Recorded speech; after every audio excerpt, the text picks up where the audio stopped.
સુરતના જમીન દલાલને મહિલા જમીન લે વેચના બહાને અંકલેશ્વર હોટલમાં બોલાવી અપહરણ કરી લૂંટી લેવામાં આવ્યું હોવાની ચોંકાવનારી ઘટના સામે આવી છે. વેપારી પાસેથી રોકડ લઈ લીધા, ગૂગલ પે કરાવ્યું અને અંતે કોરા ચેક લખાવી લીધા હતા.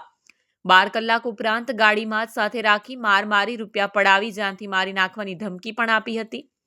મહિલા અને તેના સાગરીતો હની ટ્રેપમાં જમીન દલાલને ફસાવવા હોટલ રૂમ જમીન દલાલ પાસે જ નોંધાવી બોલાવ્યો હતો. શહેર બી ડિવિઝન પોલીસે ગણતરીના સમયમાં મહિલા અને તેના સાગરીતોને ઝડપી પાડી જેલ ભેગા કર્યા હતા.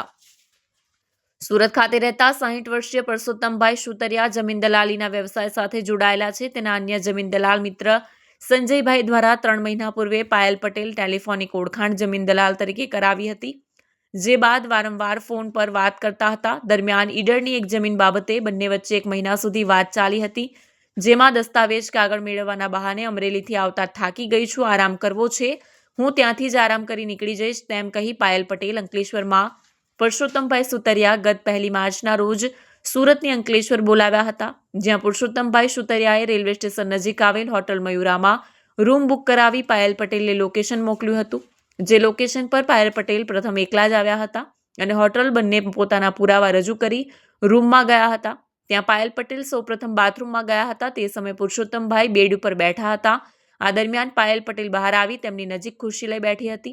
અચાનક રૂમનો દરવાજો ખોલી અજાણ્યો ઈસમ ધસી આવ્યો અને તેને પુરુષોત્તમ સુતરિયા પર હુમલો કરી હથિયાર વડે માથામાં ગંભીર ઈજા પહોંચાડી હતી. જે બાદ પાયલ અને અજાણ્યા ઈસમે તેમને જબરજસ્તી હોટલ બહાર તેમની ગાડી પાસે લઈ ગયો હતો, જ્યાં અન્ય એક ઈસમ ઊભો હતો. તેને પાયલે ગાડીની ચાવી આપી દીધી હતી. જે બાદ ગાડીમાં બેસાડી ગાડી ભરૂચ અને નબીપુર સુધી લઈ ગયા. તે પૂર્વે પુરુષોત્તમભાઈને માર્યો હતો અને તેમની ગાડી ભરૂચ નજીક એક પેટ્રોલ પંપ પાસે છોડી દીધી હતી. અમે તમામ અન્ય એક ગાડીમાં આવી ગયા હતા અને સૌપ્રથમ તેમના પાકીટમાં રહેલા 27,000 રોકડ લઈ લીધા હતા અને તેમના મોબાઈલ પરથી નિશાન દેવમુરારી નામના ઈસમના મોબાઈલમાં ગૂગલ પે વડે 3 વાર 18,000 રૂપિયા ટ્રાન્સફર કર્યા હતા. જે બાદ પણ રાત્રિ ટોર્ચર ચાલુ રાખ્યું હતું અને રૂપિયાની માંગણી કરતા રહ્યા હતા. વાતચીત દરમિયાન પાયલ પટેલ જોડે પાર્થ ઠક્કર અને કમલેશ મહેતા નામના તેની સાથીના નામ પુરુષોત્તમભાઈ સુતરિયાને ખબર પડી હતી. આ દરમિયાન તેમની પાસે તેમના મિત્રો પાસેથી પણ રૂપિયા મંગાવ્યા હતા. જો કે અલગ અલગ નંબર પર રૂપિયા મિત્રોએ નાખ્યા ના હતા, જેને લઈ પાયલ પટેલ ગુસ્સે થઈ તેમને લાફાવાડી કરી હતી અને શર્ટ ફાડી નાખી તેમના લોહીવાળો શર્ટ કાઢી બહાર નાખી દીધો હતો. જે બાદ પુરુષોત્તમભાઈ પટેલ ચેકથી રૂપિયા આપવાની વાત કરતા પાયલ અને પાર્થ ઠક્કર માની ગયા હતા અને તેમને લઈ પરત અંકલેશ્વર તરફ આવ્યા હતા. ત્યાં પુરુષોત્તમભાઈના પુત્ર ચેક લઈ અંકલેશ્વર તાપી લોજ પાસે આવતા પાયલ તેની પાસેથી જઈને ચેક લઈ આવી હતી. તેમજ તેમના પુત્ર પાસેથી ગૂગલ પે પર 4,000 રૂપિયા પુરુષોત્તમભાઈના ખાતામાં મેળવ્યા બાદ તે રૂપિયા પણ પાર્થે પોતાના પર ટ્રાન્સફર કરી લઈ લીધા બાદ તમામે તેમને તેમની ગાડી નજીક છોડી જાનથી મારી નાખવાની ધમકી આપી ફરાર થઈ ગયા હતા. ચેક લખવા પૂર્વે તેમને રૂપિયા વ્યાજે લીધા હતા તે પરત કરી રહ્યા હોવાનું રેકોર્ડિંગ કરી તેમાં 3 ચેકમાં 2-2 લાખ અને એકમાં 1.5 લાખ લખાવી લીધી સહીઓ કરાવી લીધા હતા.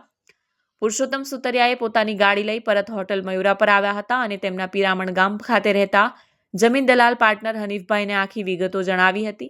જે બાદ તેઓ સુરત પહોંચ્યા હતા, જ્યાં પર સતત પાર્થ ઠક્કર રૂપિયા માટે ફોન કરી ટોર્ચર કરી રહ્યો હતો. જે બાદ આ અંગે અંકલેશ્વર બી ડિવિઝન પોલીસ મથકે પુરુષોત્તમ સુતરિયાએ પાયલ પટેલ, પાર્થ ઠક્કર અને કમલેશ મહેતા સામે ફરિયાદ નોંધાવી હતી. આ અંગે વધુ માહિતી આપતા ડીવાયએસપી ડોક્ટર કુશળ ઓઝાએ જણાવ્યું હતું કે હની ટ્રેપ અને અપહરણમાં આ ગુનામાં પોલીસે ત્વરિત અસરથી મોબાઈલ ટ્રેકિંગ સાથે ટેકનિકલ સર્વેલન્સ શરૂ કરી ગણતરીના સમયમાં પાર્થ ઠક્કર અને પાયલ પટેલની ધરપકડ કરી લઈ આવી હતી. તેની આકરી પૂછપરછ કરતા બંનેએ કબૂલાત કરી લીધી હતી.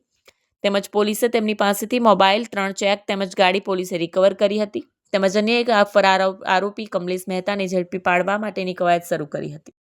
અંકલેશ્વર બી ડિવિઝન પોલીસ સ્ટેશનમાં તારીખ 6/3/2025ના રોજ હની ટ્રેપિંગ, અપહરણ જેવા ગંભીર ગુનાનો દાખલ કરવામાં આવેલ છે. જેમાં બનાવ 1/3/2025ના બનેલ હતો.